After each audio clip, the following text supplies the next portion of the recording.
pour continuer, une fois qu'on a une machine clonée, supposons par exemple que je vais enlever les ordinateurs qui sont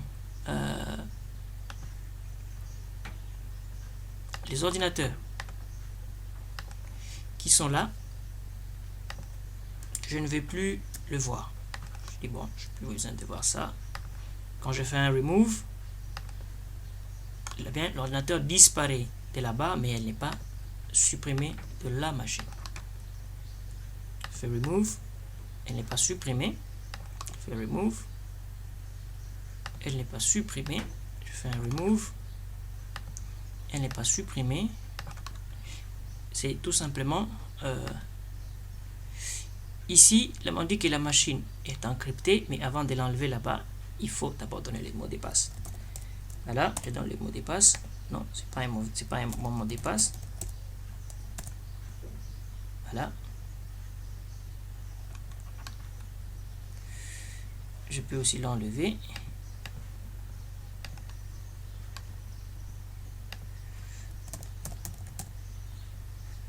Donc, je peux l'enlever de là. Je fais un remove. Je fais un remove. Voilà, j'enlève toutes les machines de la liste.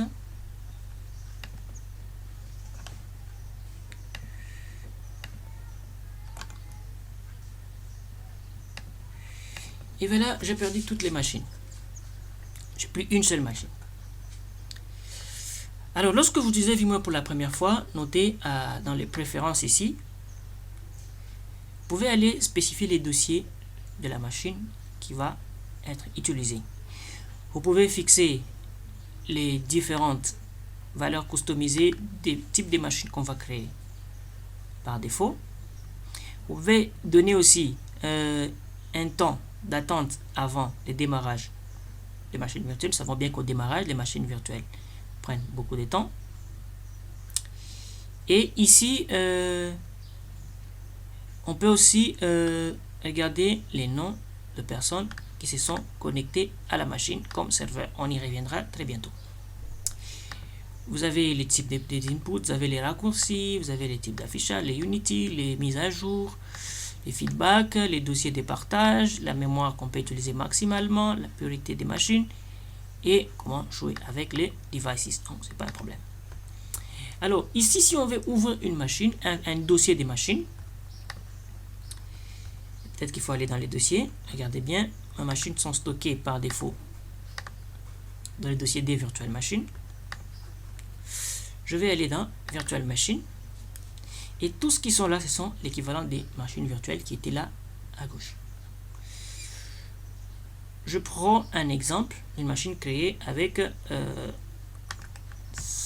VirtualBox. Alors, de quoi est constitué les dossiers? Il est constitué de essentiellement 5 fichiers. Pour bien voir, il faut que j'affiche les extensions. Là, afficher les extensions. Voilà. J'ai un premier fichier d'extension NVRAM, c'est-à-dire c'est les fichiers qui portent les fichiers NVRAM de la machine. Et quand vous essayez de l'ouvrir avec un éditeur de texte comme celui-là,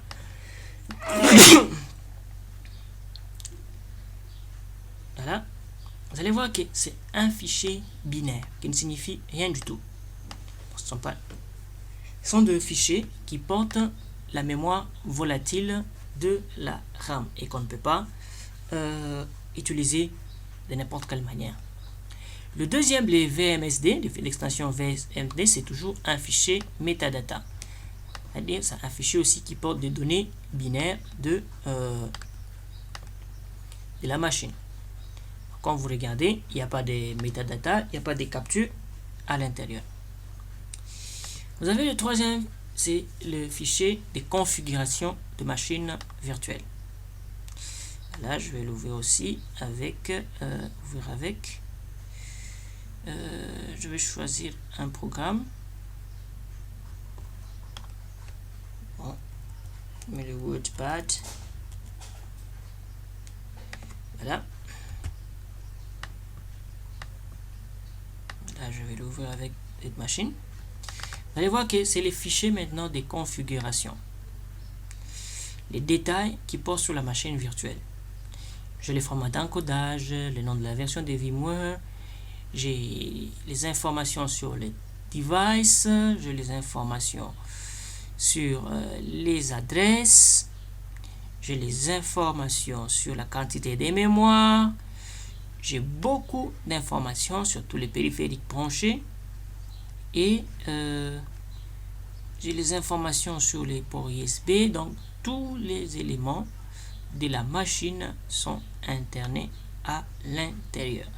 Donc c'est en fonction de ces éléments que je suis capable, bien que la machine est capable de savoir que l'ordinateur a telle capacité, telle propriété. Et généralement, c'est les fichiers VMX qui portent les détails de configuration. Alors, j'ai le fichier VMFX, c'est un fichier de configuration aussi, mais qui porte des informations sur les membres. Et enfin, j'ai un fichier d'extension VMDK et qui est même les disques durs virtuels de la machine. Donc, je peux partir avec tout le répertoire ici, je le déplace d'un endroit à un autre et je vais aller l'utiliser. Alors, un astuce qui va vous paraître un peu bizarre,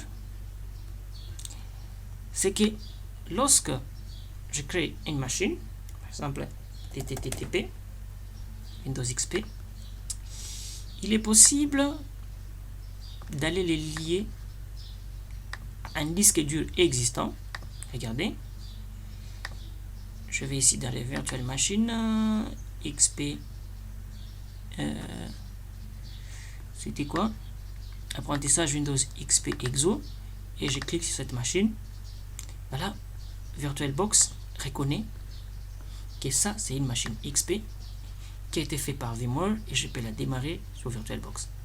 Regardez bien.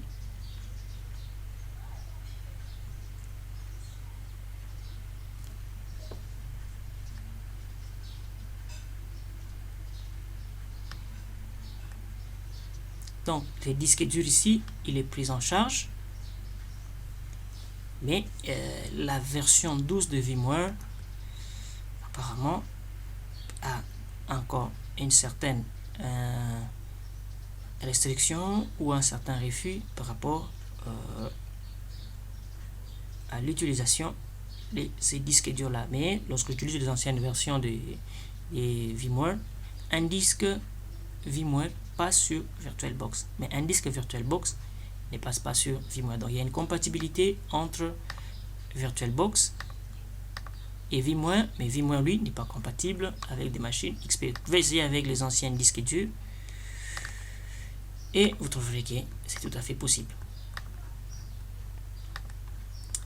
Alors,